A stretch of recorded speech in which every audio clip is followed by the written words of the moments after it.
ਵਾਲੇਕੁਮ ਜੀ, ਤੁਸੀਂ ਵੇਖ ਰਹੇ ਹੋ ਪੰਜਾਬੀ ਨਿਊਜ਼ ਤੇ ਮੈਂ ਹਾਂ ਤੁਹਾਡਾ ਹੋਸਟ ਪਾਉ ਸੰਫਿਕਰ ਅਹਿਮਦ ਜਾਟ। ਅੱਜ ਅਸੀਂ ਮੌਜੂਦ ਹਾਂ ਪਲਵਾਨਾ ਦੇ ਸ਼ਹਿਰ ਗੁਜਰਾਂਵਾਲਾ ਦੇ ਵਿੱਚ। ਗੁਜਰਾਂਵਾਲਾ ਦਾ ਇੱਕ ਰੋਡ ਹੈ ਦੁੱਲੇ ਰੋਡ, ਜਿਹਦੇ ਉੱਤੇ ਇਸ ਟਾਈਮ ਟ੍ਰੈਫਿਕ ਜਾਮ ਹੈ।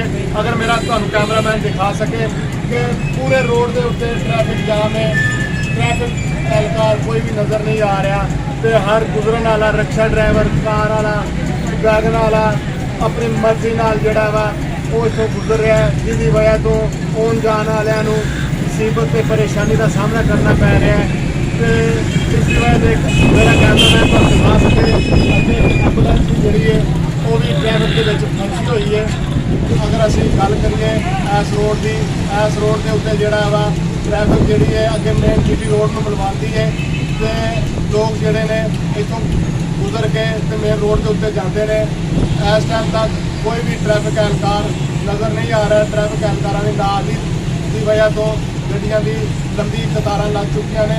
ਹੁਣ ਤੱਕ ਪਾਉ ਸੰਫਿਕਰ ਅਹਿਮਦ ਜਾਟ ਨੂੰ ਇਜਾਜ਼ਤ ਦਿਓ ਤੇ ਦੇਖਦੇ ਰਹੋ ਪੰਜਾਬੀ ਨਿਊਜ਼ ਚੈਨਲ।